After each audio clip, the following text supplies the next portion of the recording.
like about it is that like maybe the fast pacedness of the sport. Like I feel like for other sports I'm not that into them because it's like slow pace. You're not really watching much. But badminton is always there's always something interesting going on. So it just really gets the adrenaline pumping, I guess. Badminton is obviously a fairly low profile sport in Australia, so how'd you first get into it? So when I got into badminton, it's mostly a family thing really. So like my dad was a badminton player when he was younger, and then he actually met my mom through badminton, and then I guess it was pretty much that my parents that introduced me into it. At a young age, maybe like 3 years old, and I guess I just grew up with it ever since.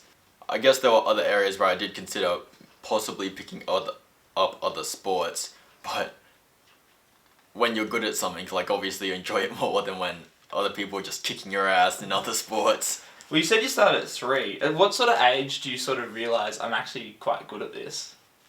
Well, I think the age where you first realize is when you enter your first competition. When you're 3, obviously not going to enter a competition at that age, but a couple of years down the road and you enter your first competition, then you realize, oh, I'm actually doing well against these older boys. You realize that, oh, maybe I actually have potential to really go decently far in this sport. You missed out on Rio earlier this year through injury, so what are your goals now for the future with badminton? Looking a couple years into the future, make Commonwealth Games and definitely Tokyo 2020.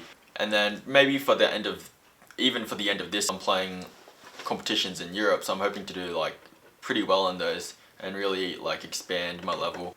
In Europe, I will be playing a competition, one in Italy and another in Norway, but in between those, they're separated by a couple of weeks, so I will be training in Denmark. There must be massive costs involved with competing internationally.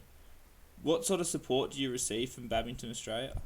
I'd say badminton isn't too big within Australia, so the support isn't as massive as say for a sport like swimming. When it comes to just like I guess travel and stuff like that, it's very much individual. But when it comes to equipment, it's provided by Australia. Do you get any help with travel, or is it all off your own bat?